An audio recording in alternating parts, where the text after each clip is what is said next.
Siyata Dishmaya, Masechet Bava Batra, Daf Kuf Dalet. Nous commençons Daf Kuf Gimel Amud Bet, à la 7e ligne. Une nouvelle Mishnah, Bet Korafar Ani Mocher Lecha. Nous avons là un Daf qui n'est pas si facile, n'est pas non plus si difficile, mais nous avons de très longs Rashbam que nous verrons ici. Et sur le Daf Kuf Dalet Amud Bet, qui a une sourate de Daf que nous n'avons pas l'habitude, il n'y a pas de Tosfot, mais il y a un très très long Rashbam. Le Rashbam est beaucoup plus mefourash, il explique beaucoup plus que Rashi, et donc c'est pour cela que c'est très long. C'est vrai qu'il répète beaucoup les mêmes points à chaque fois pour que la Sugya soit bien claire. Donc nous allons commencer cette longue Sugya. La Mishnah nous dit Bet Korafar Ani Mocher Lecha. Un homme qui dit à son prochain, je te vends un terrain qui a cette superficie, on peut semer un corps c'est 30 CA. Donc c'est un terrain sur lequel on peut semer l'équivalent de 30 CA d'un corps. Afar, c'est de la terre, donc on peut semer ce champ. Ani Mocher Lecha, je te vends. Il rajoute les mots suivants, Mida Bachevel, c'est-à-dire nous allons prendre une ficelle, une corde qui servait à l'époque de centimètres pour pouvoir mesurer. Donc il lui dit Mida Bachevel, je vais te donner exactement l'équivalent d'un betkor. Et nous avons vu auparavant le shiur du betkor, étant donné que c'est 30 CA, et un CA c'est 50 amot sur 50 amot, 2500 amot carrés. Donc un betkor c'est 30 fois plus. Mida Bechevel, c'est-à-dire nous allons mesurer avec une corde, Pichet Kol Shehu, si le champ qui lui a vendu ne correspond pas à la mesure exacte, il y a un peu moins qu'un betko, Yenake. C'est-à-dire que le mocher, le vendeur, devra lui rembourser un peu d'argent, mais la vente est valable. Le Rashbam nous rapporte, bien que Rava a dit que toute chose qui est mesurée, pesée ou comptée, même si c'est moins que Ona'a, on peut annuler la vente. Dit le Rashbam, c'est seulement pour un objet mobile, mais pour un terrain, on ne peut pas annuler la vente. Les Chachamim ont évalué, sont sûrs qu'un homme veut acheter un terrain, ce qu'il peut trouver, même s'il y a un peu plus, un peu moins. Donc le vendeur qui lui a dit Bet Korafar Ani Mocher Lecha en fonction de Mida Bechevel, s'il y a un peu moins, il devra lui donner la différence, le dommager. Et s'il y a un peu plus, Otir Kol Shehu Yarzir. Yarzir, l'acheteur devra rendre ce morceau en plus, comme nous verrons encore par la suite. La Gemara expliquera aussi le shiur, combien va-t-il rendre. Donc ici on dit Otir Kol Shehu, dans la Recha de la Mishnah, on comprend même un tout petit peu, il devra rendre le terrain. Veimamar en chaser en yeter. Et dans le cas où le vendeur lui a dit, je te vends un betko, mais en chaser en yeter, c'est-à-dire il peut y avoir un peu plus, un peu moins. Et tu acceptes si ce n'est pas précis. Mais il lui a quand même dit un betkor.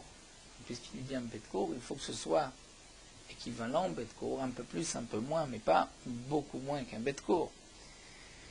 Quel est le shiur? La Mishnah nous dit afilu pichet rova lesea, même s'il y a un peu moins que rova, c'est-à-dire même s'il lui a donné moins que ce rapport d'un quart de cave pour un CA.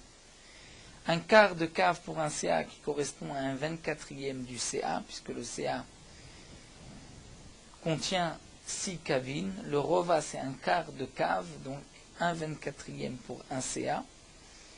S'il y a, dans la mesure, il manque un quart pour un CA, puisque le betko correspond à 30 CA, donc il y a ici 30 quarts pour le betko. Les 30 quarts correspondent à 7 cabines et un demi-cave, puisque nous avons 30, on va diviser par 4, nous avons 7 et un demi-cave, 7,5. Donc même si Pichet Rova Lesea, il ne lui a pas donné un terrain qui contient exactement un bet-cour, il manque un quart de cave pour un CA. Donc ici pour les 30, il manque 7 cabines et demie.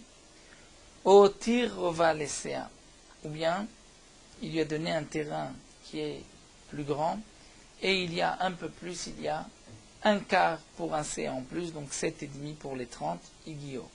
C'est-à-dire l'acheteur a reçu, ou le vendeur a donné, c'est-à-dire l'acheteur est obligé d'accepter même s'il y a un peu moins, le vendeur est obligé d'accepter même s'il y a un peu plus. Parce que lorsque c'est ce rapport de Rova Lesea, on peut dire que l'un comme l'autre sont Mochalim, on accepte. Mais continue la Mishnah, Yoter Mikan, s'il y a plus que Rova Lesea, c'est-à-dire il lui a donné moins ou il lui a donné plus, alors dans ce cas-là, il y a assez Cheshbon, il faudra faire le compte. C'est-à-dire, on va voir le compte, combien il lui a donné en plus, et il lui donnera aussi le compte, pas seulement de ce qu'il y avait en plus, mais il reprend aussi tous les Rova Lesea. Donc, Mao Marzirlo, qu'est-ce qu'il devra lui donner? Qu'est-ce qu'il devra lui rendre? Maot. Veimratza Marzirlo Karka. C'est-à-dire, lorsque le vendeur lui a donné plus de terrain, l'acheteur devra lui rendre ou de l'argent, payé parce qu'il a reçu en plus, ou sinon, le vendeur peut réclamer le terrain. Il peut dire, étant donné que je t'ai laissé plus, donc tu me rends le karka, tu me rends le terrain. Et la Mishnah explique, Velama amru marzir lo maot. Donc pourquoi on a dit que l'acheteur est obligé de lui donner de l'argent? C'est les yapot kocho shel mocher. C'est pour renforcer les droits du vendeur. C'est pour renforcer les droits du vendeur que si le vendeur veut de l'argent et ne veut pas récupérer le terrain, on lui donnera gain de cause. Pourquoi? Puisque parfois, le terrain qui a été donné en plus n'est pas un très gros terrain. Et donc c'est pour cela que le vendeur préfère recevoir la somme, la différence. Donc il lui a vendu un bet-court, il lui a donné plus. Il veut avoir l'argent, cette différence, mais il ne veut pas reprendre obligatoirement le terrain, puisque parfois le terrain, le vendeur ne peut rien en faire. Donc cette partie qui lui a été donnée en plus, parfois le mocher ne va pas en avoir une utilisation, et donc c'est pour cela qu'on va exiger de l'acheteur de lui donner donc de l'argent pour ce morceau de terrain en plus. Le Rashbam, bien sûr, nous explique qu'on parle dans le cas où les terrains n'ont pas perdu de leur valeur. Parce que si le terrain a perdu de sa valeur, on ne peut pas demander à l'acheteur d'acheter ce morceau de terrain en fonction du prix fort. Même si aujourd'hui le terrain vaut plus cher aussi, l'acheteur peut dire mais je ne veux pas acheter un terrain aussi cher. Donc on parle dans le cas où les prix n'ont pas augmenté, l'acheteur a payé pour un bet-court, il a reçu plus qu'un bet-court, mais il a reçu plus qu'un quart de cave pour un CA. Dans ce cas-là, le vendeur peut lui réclamer la totalité qui a été donnée en plus, donc pas seulement ce qui dépasse le rova, les CA. Donc même on reprend encore tous les revaïm, tous les quarts de cave qu'il lui a donné en plus, et il peut lui réclamer de l'argent, ou alors, s'il veut, il peut reprendre le terrain. La Mishnah continue et nous dit Shim shiyer basade bet tisha kabin ou bagina bet chatzikav ou ktivri Rabbi Akiva bet rova marzir lo et akarka. Parce que, dit la Mishnah, pourquoi on oblige l'acheteur à donner de l'argent? On a dit qu'on voulait renforcer les droits du vendeur. Pourquoi? Parce que le terrain qui a été donné en plus n'est pas un terrain suffisamment important pour que le vendeur puisse en avoir une utilisation, puisse le garder. Donc il peut exiger de l'argent. Parce que, dit la Mishnah, si encore il restait le chiour d'un champ, comme nous l'avons vu dans le premier Pérec, que le chiour d'un champ pour un terrain, c'est Bet Tish'a cabines, de 9 cabines. Donc c'est sûr que lorsque dans ce Bet Kor qui fait 30 CA, il lui a laissé, nous avons dit, 30 quarts de cave, qui donne 7,5 cabines, là l'acheteur, comme le vendeur, son mochalim renonce, ils ne vont rien réclamer. Mais dans le cas où il lui a donné, il lui a laissé plus que 7,5, donc il lui a laissé 8 ou 8,5, c'est dans ce cas-là qu'on va dire que le vendeur peut exiger de l'argent, peut lui dire achète ce terrain, puisque un si petit terrain qui fait 8, 8,5 cabines, je ne peux pas le garder. Mais dans le cas où ce terrain, en plus, est l'équivalent de 9 cabines, là, l'acheteur peut lui rendre le terrain et n'est pas obligé de l'acheter. Puisque un terrain de 9 cabines porte son nom, est un terrain conséquent, veut dire que le vendeur va se fatiguer pour le labourer, le semer, donc il ne peut pas exiger à l'acheteur de le prendre. Si c'est Bagina, c'est-à-dire s'il s'agit d'un terrain, un jardin, on traduit Gina, mais dans la Shon des Chachamim, la Gina, c'est un endroit où on va planter des légumes. Et comme nous le verrons par la suite dans la Gemara, donc c'est une terre qui est mouillée, qui a de l'eau qui nous à côté, puisque les légumes ont besoin de beaucoup d'eau. Donc si c'est Gina, pour Gina, c'est Bet Chatzi Kav, lorsqu'il y a l'équivalent d'un demi-cave. Étant donné que nous avons dit un quart de CA, c'est Mechila, donc si un homme va vendre, donc il va lui laisser l'équivalent de 2 Reva, ce qui fait un Chatzikav, à ce moment-là, c'est un terrain qui est suffisamment important, suffisamment chachou. Donc imaginons le cas où il lui vend seulement 2 CA, c'est-à-dire 2 CA, c'est quand même 2 fois 2500 amot carré. 2 CA, lorsqu'il a laissé l'équivalent de, il lui a donné en plus un Chatzikav, un demi-cave, donc c'est en vérité 2 quarts pour chaque CA, un quart pour chaque CA, mais là c'est une guina, c'est un terrain qui est conséquent, et donc pour planter des légumes, et donc là le vendeur ne peut pas exiger à l'acheteur d'acheter ce terrain.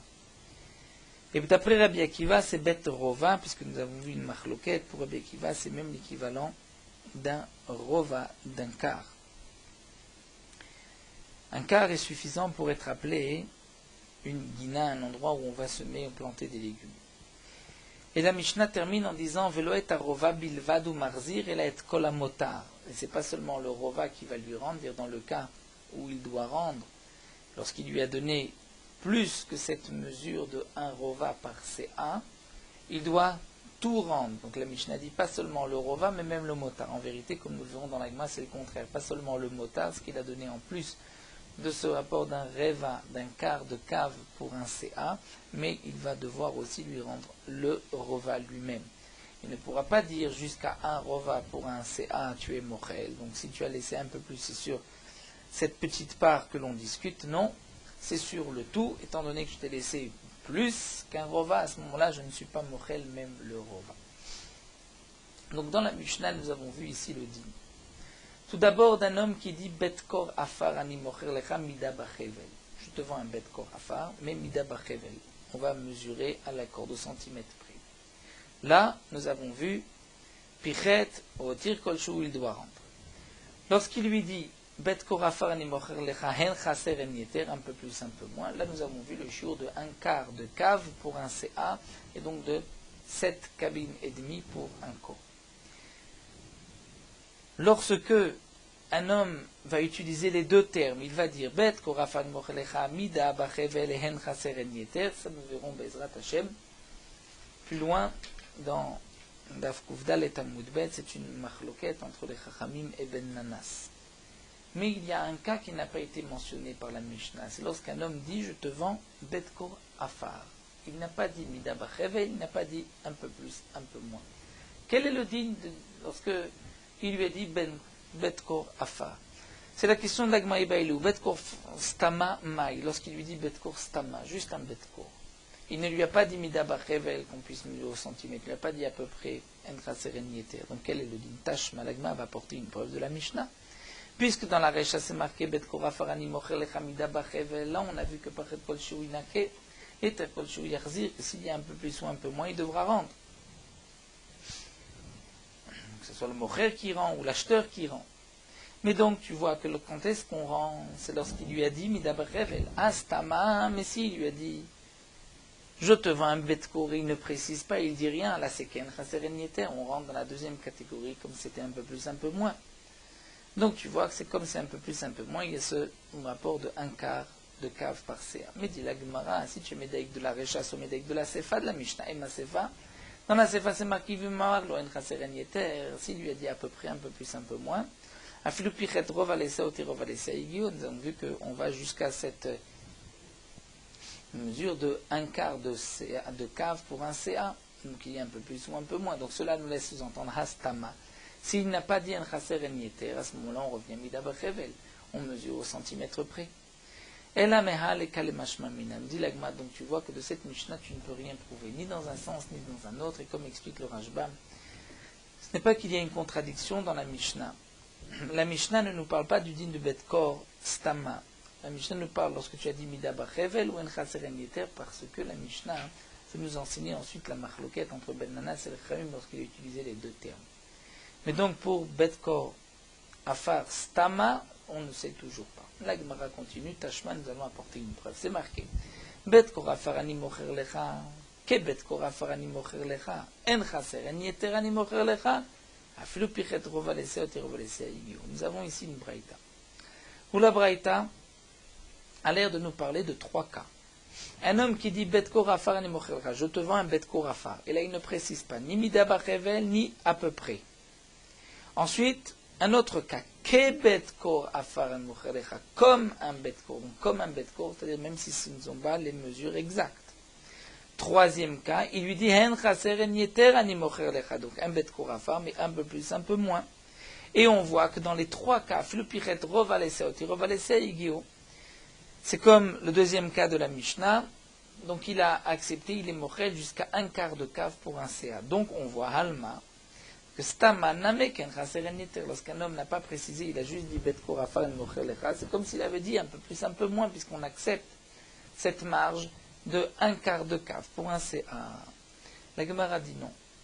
Dans cette braïta, il ne s'agit pas de trois cas. Hatam Pirouché Kamefaresh. Là-bas, cette braïta vient expliquer.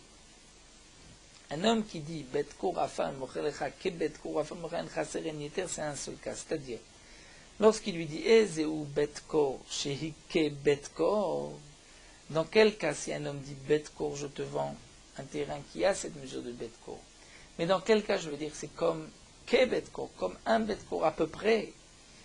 Kegon, c'est dans le cas où il lui dit je te vends un Betkor, mais il rajoute En Chaser En Yeter, un peu plus, un peu moins. Là c'est comme s'il lui a dit Ke Betkor, comme un Betkor à peu près. Et donc on ne parle pas dans cette braïta de Stama où il a dit juste Betkor. On dit dans quel cas le Betkor est un à peu près lorsqu'il rajoute En Chaser En Yeter. Mais Betkor tout seul, ce n'est pas à peu près. Mais Ravashi n'est pas d'accord. Matkif la Ravashi dit Imken, Ani Mocher Lecha la Mali. Tu remarqueras que dans la Braïta, c'est marqué trois fois. Betkor Afar Ani Mocher Lecha, Ke Betkor Ani Mocher Lecha, Ani Mocher Lecha. Chaque fois c'est marqué Ani Mocher Lecha, je te vends, comme si c'est un cas à part. Si vraiment il s'agissait d'un seul cas, pas nécessaire de dire trois fois Ani Mocher Lecha, mais de dire Betkor Afar Ani Mocher Lecha, dans quel cas c'est Ke Betkor, lorsqu'il lui dit En Chaser En Yeter une fois. C'est suffisant. Puisque c'est marqué trois fois. Et là, Shmamina, qu'il y a trois cas. Et donc le premier cas, c'est Betkor Afar Ani Mocher Lecha, je te vends un Betkor Afar, puisqu'il ne précise pas Mida Bechevel. Le din, c'est comme s'il avait dit En Chaser En Yeter, un peu plus, un peu moins. Shmamina, donc jusqu'à cette marge de un quart de cave pour un CA, il y a une Mechila des deux côtés. Le vendeur comme l'acheteur accepte. Deuxième cas que nous avons vu dans la Mishnah, lorsqu'il lui dit donc En Chaser En Yeter, il acceptera jusqu'à un rova, un quart de cave pour un CA, mais lorsque le vendeur lui a laissé plus qu'un quart de cave par CA. Donc plus que 7,5 cabines pour 30 CA pour le Betco. Là, nous avons vu qu'il devra rendre. Il devra rendre, et c'est le mocher qui a la main haute. C'est lui qui peut décider s'il veut recevoir de l'argent ou s'il veut récupérer son terrain. Pourquoi? Puisque nous avons vu que les Khamim ont voulu renforcer les droits du vendeur, étant donné qu'un terrain de 8 cabines n'est pas un terrain suffisamment grand pour avoir sa chashivut lui-même, pour que le vendeur le récupère et puisse l'utiliser. Donc, le vendeur peut exiger aussi de l'argent et dire à l'acheteur, ce morceau de terrain si petit ne vaut rien pour moi, prends-le, et toi tu auras une meilleure utilisation puisqu'il sera un grand terrain avec le tien. Donc la Gemara nous dit, mais les yapot kocho shel mocher amrinan, les yapot kocho shel lokach lo amrinan. Nous voyons dans la Mishnah qu'on cherche à défendre les droits du vendeur, mais pas les droits de l'acheteur. Ça veut dire que si l'acheteur dit « je veux prendre ce morceau de terrain, il est petit mais pour moi il me convient. D'ailleurs je ne veux pas que toi, le vendeur, tu puisses rester à côté de mon terrain et ainsi pouvoir y rentrer et peut-être me causer un préjudice. » Est-ce que dans ce cas-là on ne tient pas compte de la volonté de l'acheteur? Si le vendeur veut absolument le terrain, il peut le prendre. On ne peut pas dire que si l'acheteur veut l'acheter, il pourra l'acheter malgré la volonté du vendeur. Vatania. Pourtant, nous avons une braïta. C'est marqué Pichet Shiva Kabin Umerza Leko. Lorsque il vend un cours et il lui a donné un peu moins que le cours, donc il lui a enlevé 7 cabines et demie, c'est le rapport de 1/4 de cave par CA.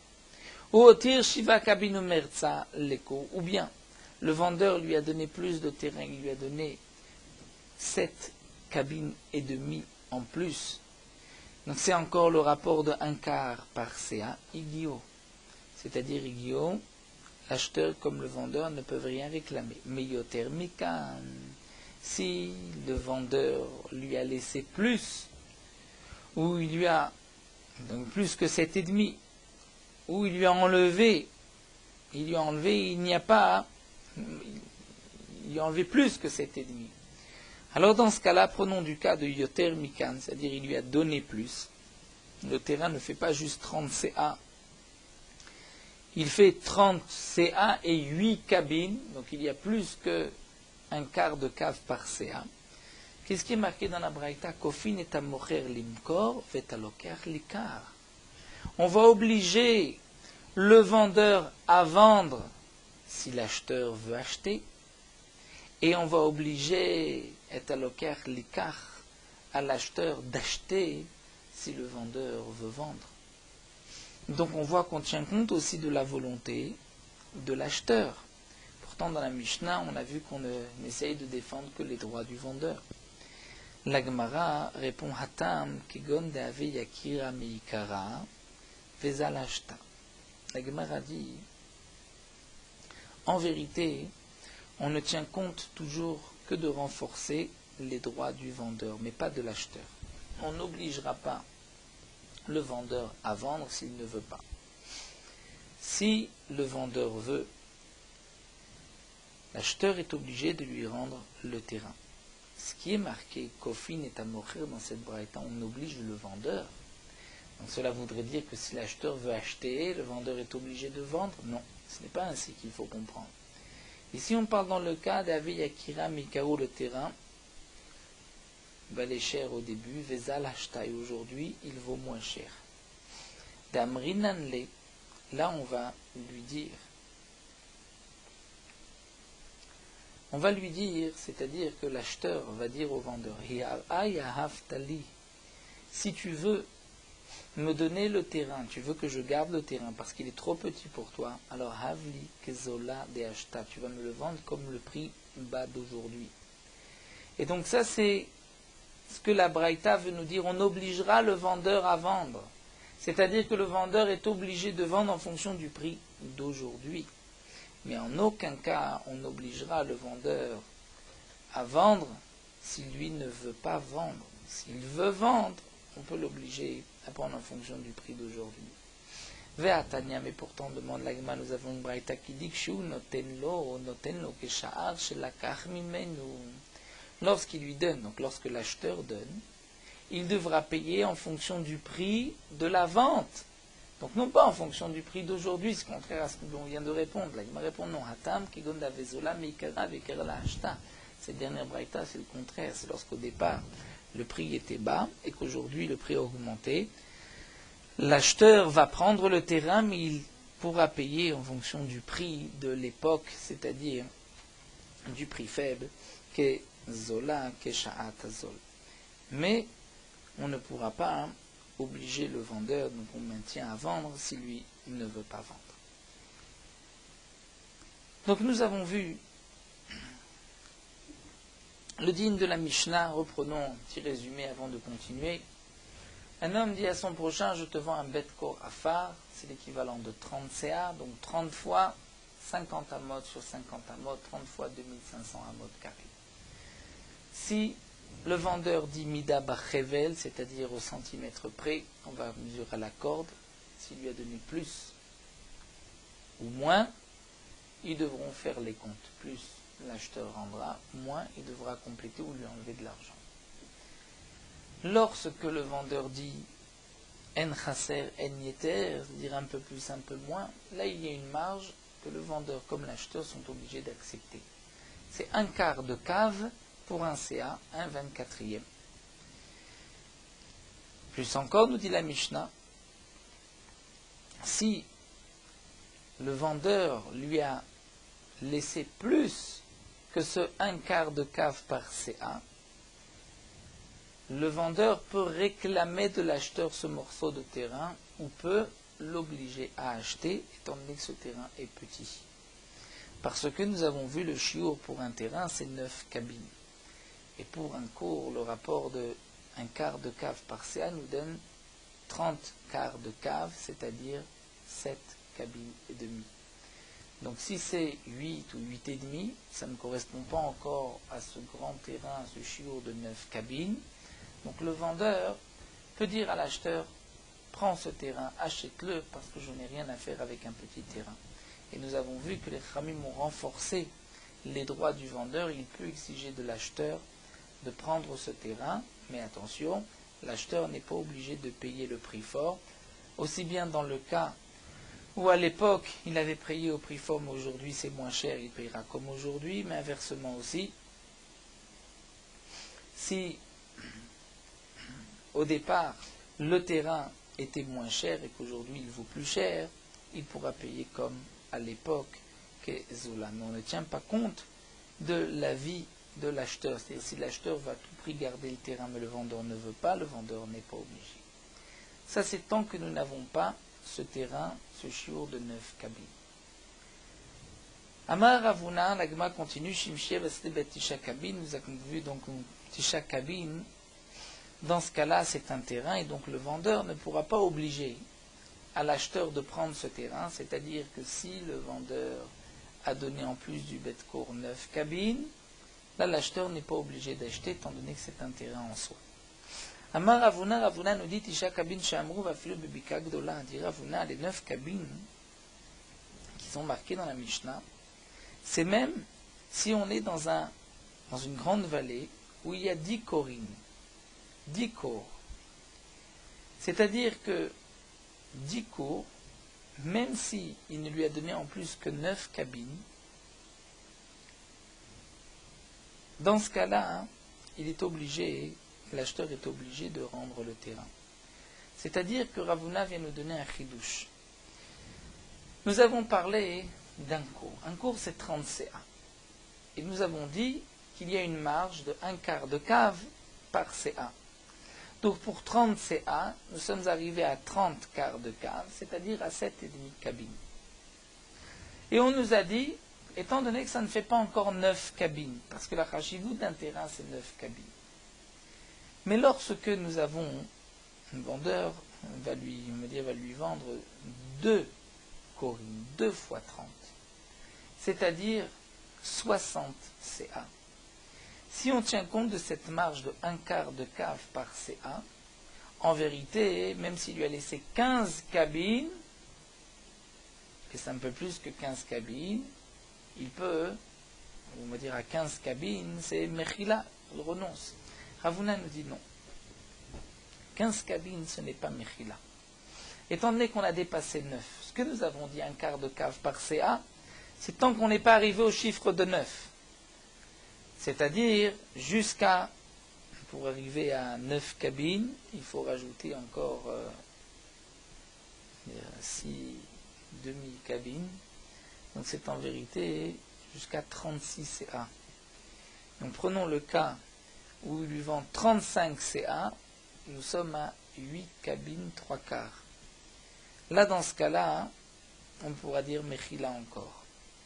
Mais lorsqu'il vend 40 CA, si on donne 40 quarts de cave, nous avons 10 cabines. On a dépassé les 9. Là, nous dit Ravuna, il n'y a plus de Mechila. Mechila, c'est tant qu'on est avant les 9.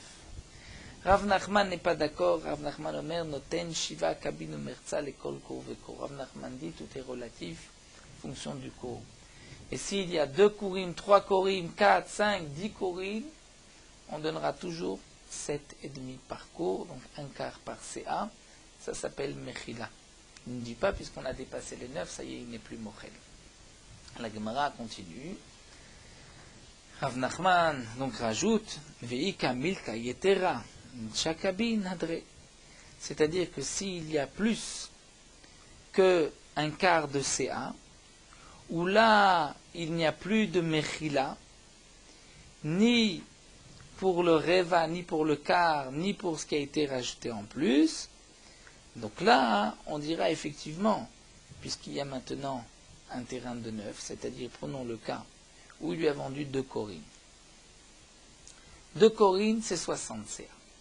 60 CA, on accepte combien? On accepte 60 quarts de cave. C'est-à-dire, on accepte 15 cabines. Pour Rav Nachman, jusqu'à 15 cabines, c'est encore Mechila. Mais nous dit Rav Nachman, si il lui donne un peu plus que 15 cabines, donc c'est un peu plus que ce rapport d'un quart de cave par CA, donc là, on va dire, puisqu'on a dépassé le quart de cave, alors on regarde la superficie du terrain. Le terrain fait plus que 9. Là, dans ce cas-là, l'acheteur n'est pas obligé de prendre le terrain. Le vendeur va reprendre son terrain, puisque c'est un terrain qui fait plus que 9. Donc Rav Nachman nous dit, tant qu'on reste dans le chiour de 1 quart par CA, même si nous avons 10 corines, et que ça nous donne donc l'équivalent de 75 cabines, ça ne nous dérange pas. Le problème commence lorsqu'on dépasse. Tu dépasses le quart de cave, là on dit, s'il y a 9 cabines, il devra rendre. Le Rashbam ici s'étend, puisqu'il nous rapporte d'autres explications, mais nous gardons cette explication, c'est celle que le Rashbam retient. Et tu verras, les Rav Nachman, et Rava va objecter à Rav Nachman. C'est marqué dans la Mishnah, Shim Shir Basade, Bet Tisha Kabin. Dans la Mishnah, c'est marqué que s'il lui a laissé dans le champ Bet Tisha Kabin, c'est-à-dire que lorsqu'il y a l'équivalent de Bet Tisha Kabin de 9 cabines, là c'est un terrain qui est important, et donc le vendeur n'est pas mochel. Donc dit Rava à Rav Nachman, n'est-ce pas l'ave des avin les korem, n'est-ce pas qu'on parle, même dans le cas où il lui a vendu 2 cours, ce qui fait 60 CA. Si tu gardes le rapport de 1 quart par CA, en vérité, même s'il y avait 15 cabines, ça ne devrait pas poser problème, et pourtant tu vois que la Mishnah dit non, puisqu'on a dépassé les 9 cabines. Donc le vendeur n'est pas mochel, il récupère son terrain. Rav Nachman répond pas du tout, lors des avines les cours. Ici dans la Mishnah, on parle qu'il ne lui a vendu qu'un seul cours, et pas plus. Et donc c'est pour cela que pour un cours, s'il y a 9 cabines, puisque c'est plus qu'un rova par CA, donc il n'y a plus de Mechila, donc dans ce cas-là, il pourra le reprendre. La Gemara continue, c'est toujours la question de Rav Nachman, ou Bagina, Bet Chatzikav. Pour la Gina, c'est le shiur de Chatzikav. Donc, l'ave des avin les satay, n'est-ce pas qu'on parle dans le cas où il lui a vendu 2 CA.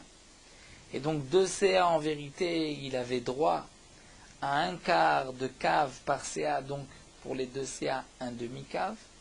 Et donc un demi-cave, tu dis toi, Rav Nachman, que ça devrait être Mechila. Pourtant, on voit ici que puisqu'on est arrivé à Shiur de Chatzikav, qui est le shiur d'un jardin à légumes, il n'est plus Mochel. Donc tu vois que dès qu'on dépasse le shiur de 9 ou d'un demi, il n'y a plus de Mechila. Rav Nachman répond l'eau des avines les CA. Ici, on parle dans le cas où il lui a vendu un CA, donc il avait droit à un quart. Il lui a laissé un demi, là il n'y a pas de Mechila, et le vendeur peut réclamer ce terrain, puisqu'il peut avec semer, planter des légumes. On continue. Tu as dit que dit Rabbi Akiva Betrova pour Rabbi Akiva, un jardin de légumes, c'est lorsque c'est un quart de cave. Maïlav des avines les CA. N'est-ce pas que là on parle qu'il lui a vendu un CA.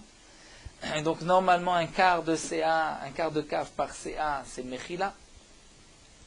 Pourtant on dit que d'après Rabbi Akiva, puisque le terrain est important, il n'est pas Mochel. Encore une question sur Rav Nachman. Rav Nachman répond l'eau des avines les Chatzi CA. C'est dans le cas où il lui a vendu un demi CA. Donc il avait droit à un demi quart de cave. S'il lui a laissé dans la marge un quart, pour Rabbi Akiva, il n'y a pas de Mechila, étant donné que c'est un terrain.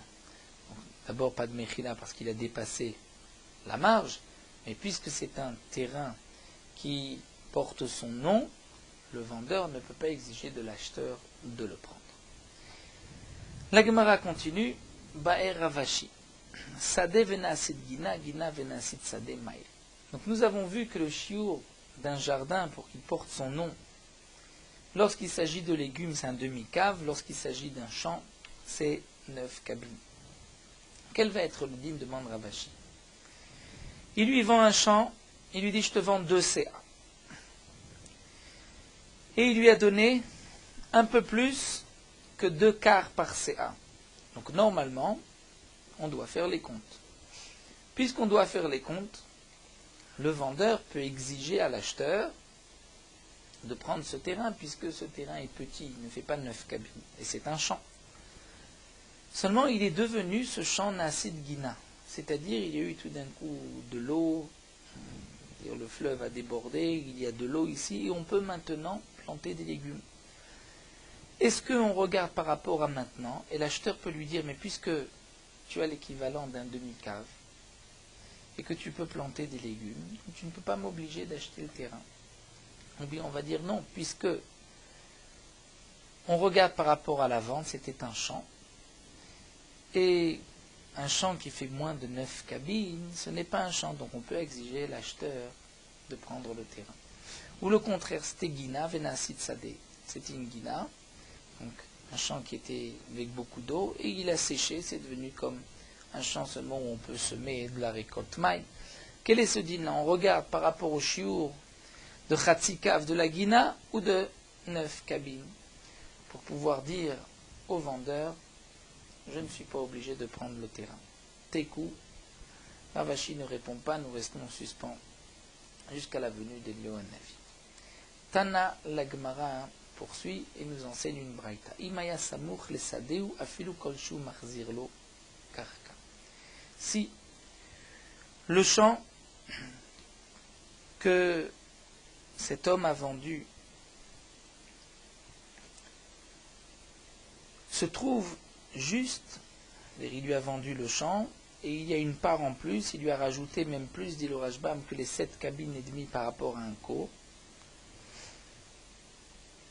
Et ce morceau de terrain en plus se trouve juste à côté d'un autre terrain du vendeur.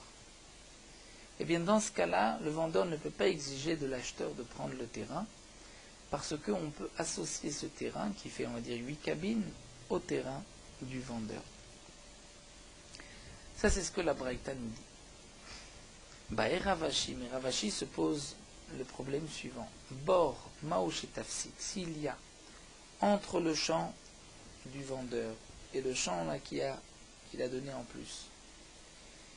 Donc c'est vrai que ce champ en plus ne fait pas 9, il fait 8, mais comme il s'associe à l'autre champ du vendeur, donc le vendeur ne peut pas exiger qu'on le prenne. Mais s'il y a un puits qui fait séparation, est-ce qu'on peut l'associer ou pas?